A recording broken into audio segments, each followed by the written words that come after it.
Français sont toujours de grands voyageurs, mais leurs habitudes sont quand même légèrement perturbées, forcément, cet été par le contexte économique et géopolitique. Bonjour Valérie Bonnède. Bonjour. Merci d'être avec nous ce matin sur BFM Business, présidente des entreprises du voyage. Alors vous faites ce constat que les voyageurs, ils hésitent un petit peu plus cette année par rapport aux années précédentes avant de se lancer. On hésite un peu plus avant de choisir sa destination, combien de temps on va partir. Alors on hésite, c'est sûr, en effet, mais les vacances, ça reste quand même quelque chose d'important. C'est sacré encore. C'est sacré et quelque part, effectivement, pour certains types de familles, il faut le planifier quand même un peu en amont. Quand on a des enfants et qu'on est soumis au calendrier scolaire, il y a quand même une anticipation. Mais c'est vrai qu'il y a des tendances de plus en plus à attendre la dernière minute, peut-être parce qu'on pense que ça va être moins cher, ce qui n'est pas forcément le cas, qui est même en général pas le cas. D'accord, il vaut mieux réserver quand? Parce qu'on entend un peu tout, il faut se connecter la nuit pour avoir des billets d'avion moins chers, le mardi plutôt que le jeudi. Ça devient compliqué quand même. On pourrait faire une émission qui dure toute la journée avec tout ça, mais ce qui est vrai, c'est que plus on réserve en amont, plus on a de chances quand même d'avoir des prix. Pourquoi? Parce qu'il y a tout ce qu'on appelle le yield management, c'est-à-dire on régule le prix de la prestation et souvent le vol, mais aussi l'hébergement maintenant, en fonction de la demande. Et quand on anticipe, on a affaire au stock global, donc des vols et de l'hébergement, et nous, professionnels qui intermédions, qui distribuons, on achète plus facilement avec des prix plus attractifs pour revendre aux clients. Donc le vrai premier conseil conso, c'est quand même d'acheter le plus longtemps en amont. C'est autant vrai pour les agences physiques que pour les réservations en ligne? Oui, tout à fait. Donc moi, je représente les entreprises qui regroupent les agences de voyage, les tours opérateurs, on ou offline, donc les grandes plateformes que l'on connaît, mais aussi l'agence de quartier. Et effectivement, ce phénomène, il existe. Cette anticipation, elle est recommandée que l'on achète on ou offline. C'est vrai que donc aujourd'hui il y a le contexte économique, on est un petit peu plus hésitant, on va regarder les prix.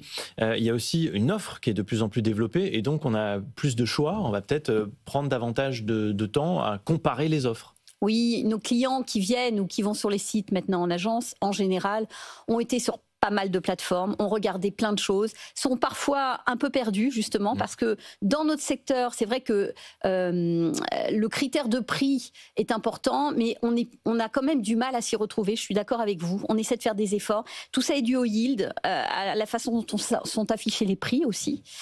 Qu'est-ce que ça inclut, qu'est-ce que ça exclut, etc. Donc c'est vrai que c'est un peu une jungle. Et au final, on récupère des clients qui ont bien sûr été se renseigner en amont, mais qui ont quand même besoin d'être accompagnés, éclaircis, et c'est ça notre rôle. Alors, si on prend le mois de juillet, puisque ça y est, il est derrière nous, on peut déjà faire un premier bilan. Il est pas terrible quand même, on a moins de réservations, c'est ça que les étés précédents? Alors, le mois de juillet, on compare généralement au mois de juillet précédent. Déjà, le mois de juillet précédent, si vous vous rappelez, il y avait quand même les Jeux Olympiques qui avaient, qui floutaient en fait les résultats de juillet 2024 parce que c'était compliqué de comprendre. Ça a démarré le 15 juillet. Et après, on est rentré dans quelque chose de plus traditionnel. Oui, vous avez raison, le mois de juillet qui s'est terminé il y a peu de temps montre qu'il y a quand même une baisse globale.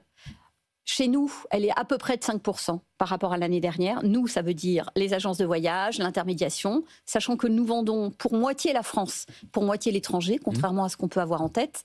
Et effectivement, il y a une baisse globale à peu près de 5%. On peut en déterminer, ou en tout cas avoir une idée des raisons.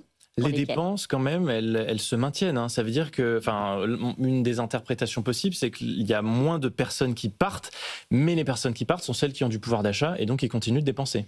Oui, ou alors, on l'interprète aussi, puisqu'on voit que effectivement le panier moyen ne baisse pas, même augmente un peu, alors que le nombre de clients est inférieur. C'est aussi le prix des prestations qui augmente. Et notamment des billets d'avion, qui ont tendance à rester assez élevés, même s'ils étaient très élevés après le Covid, et qu'on a vu une petite baisse quand même cette dernière année. Il y a quand même un montant des prix des billets d'avion qui reste élevé. Et je regardais avant de faire l'émission le prix sur les Antilles, par exemple. C'est très prohibitif. On voit bien qu'il y a moins de touristes qui partent aux Antilles là, cet été parce que les prix, même en classe éco, sont très élevés. Donc oui, il y a moins de touristes, un peu moins que l'année dernière. Et le panier moyen reste élevé. En tout cas, ne flanche pas, parce qu'effectivement, on a des gens qui gardent un pouvoir d'achat, heureusement, mais une des raisons de la baisse, c'est quand même la baisse du pouvoir d'achat. Ça, c'est important de l'avoir en tête, surtout quand on va dans le détail de ce qui est consommé sur place, et l'augmentation, en tout cas le prix des prestations reste élevé. Valérie Bonnette, sur les destinations, un focus peut-être plus particulièrement sur les États-Unis où on voit que ça baisse. Est-ce que c'est un effet Trump? Et sur la Méditerranée qui est d'ordinaire voilà, plébiscitée. Hein. Bon, il y a moins de monde aussi. C'est quoi? C'est la météo, c'est le réchauffement climatique. Les États-Unis d'abord. Les États-Unis, on a été très interrogés au tout début à l'élection Trump, l'incident du bureau ovale. On a dit oui. On a vu tout de suite un fléchissement qui se confirme. Donc oui, il y a un effet entre guillemets Trump.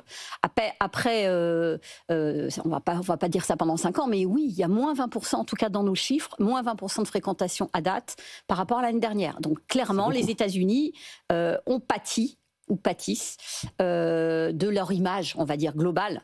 Pas forcément les Américains, ou en tout cas la destination, parce que évidemment les destinations n'ont pas changé, mais l'envie du Français d'aller contribuer, on va dire, à l'économie américaine, au bénéfice, on le voit, du Canada. Oui. Alors sur le long courrier, ce qu'on appelle le long courrier chez nous, oui, d'autres régions du monde, l'Asie, le Canada. Sur la Méditerranée, comment vous expliquez cette tendance? La Méditerranée, on a la tendance, elle est globale au fléchissement. Donc on le voit aussi sur le pourtour méditerranéen. Alors après, on a nous un palmarès quand même, qui est la France, mais de toute façon derrière l'Espagne, la Grèce, la Tunisie, le Maroc, qui baissent un peu chacun. Mais c'est la répercussion de la baisse globale. Il n'y a pas une raison particulière. La Tunisie, le Maroc, par exemple, qui baissent un petit peu là, mais qui ont repris des couleurs par rapport à l'après-Covid. Donc on retrouve le palmarès habituel, honnêtement, mais un petit peu moins pour chacun. Les formules all-inclusive, elles ont toujours autant de succès, ou vous observez aussi qu'on va faire des économies en prenant peut-être des formules un peu plus à la carte? Ça, alors je ne sais pas si on fait des économies en prenant des formules à la carte, mais le forfait global... En faisant des sacrifices. Voilà, le forfait global a tendance à un tout petit peu diminuer au bénéfice du à la carte. Le Français veut évidemment quelque chose qui corresponde à son envie particulière. Ce que l'on remarque par contre sur le territoire français notamment, c'est que les clients partent quand même. On dit que ça baisse. On voit beaucoup de reportages, on dit on a moins de clients en France. Pas forcément, mais en tout cas, ils consomment, une fois qu'ils ont pris le déplacement et l'hébergement, ils font vraiment des arbitrages sur les dépenses annexes, c'est-à-dire le restaurant, etc., etc. Bon, l'été n'est pas terminé. Quelle projection vous faites sur le mois d'août? Il y a quand même déjà moins de réservations que l'année dernière, encore une fois. Alors vraiment, vous venez de le dire, aucune projection de façon certaine. On est au tout début du mois d'août. On l'a dit au début de l'interview, il y a des réservations qui se font en dernière minute. Et pas mal, on le voit en ce moment, en fonction de la météo aussi. Et on voit que la canicule va peut-être aussi favoriser des régions qui ont un peu pâti de la baisse, notamment à l'ouest. Et donc l'été n'est pas terminé. C'est vrai que la tendance qu'on observe là, par rapport à l'année dernière à la même date, c'est aussi une tendance baissière. Un été 2025 qui vraisemblablement restera globalement plutôt un mauvais cru. Bon, on fera les comptes à la fin. Qu'est-ce qu'il faut pour relancer les réservations? Pour terminer là-dessus, on sait que vous êtes dépendant de l'économie, la géopolitique, donc vous ne pouvez pas tout non plus maîtriser. Mais sur les prix, sur les offres, il y a des choses à faire, à moderniser, à innover, à adapter. Alors je redis, on n'a vraiment pas terminé le mois d'août et on a vu l'année dernière que les bonnes surprises sont arrivées à la fin. D'abord, l'été aujourd'hui en France, on le prend du début juin à la fin du mois de septembre. Vraiment, c'est une période qui s'est étalée. Et on reste en France ensuite, de plus en plus. Et on reste en France, en tout cas pour moitié à peu près, des gens qui intermédient. Et ensuite, les leviers, comme vous le disiez, c'est plus d'attractivité, la valeur, faire des choses plus sophistiquées et un accueil avec un retour sur investissement. Merci beaucoup d'être venu nous parler de tout ça ce matin. Valérie Bonnette, présidente des entreprises du voyage.